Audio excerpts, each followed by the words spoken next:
Soumili comment করেছেন, I want to know about the soybean oil.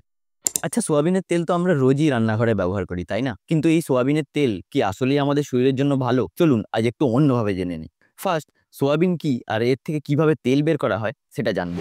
Soybean হলো এক ধরনের শস্য যার থেকে এই তেল বের করা হয়।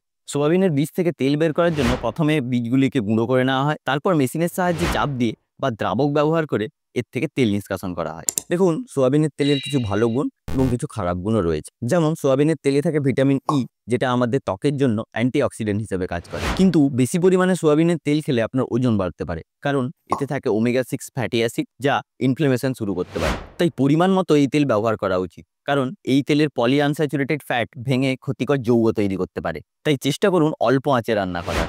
আর হ্যাঁ, সোয়াবিনের তেলের বদলে আপনি সরষের তেল বা ঘি ব্যবহার করতে পারেন, যেটা আমাদের কালচারের সাথে মানানসই এবং আমাদের স্বাস্থ্যের জন্যও ভালো। তো আপনারা কিভাবে সোয়াবিনের তেল ইউজ করেন? এছাড়া আপনার যদি কোনো স্পেসিফিক প্রশ্ন থাকে সেটা নিচে কমেন্ট করে জানান। ভিডিওটি ভালো লেগে থাকলে লাইক এবং শেয়ার করবেন।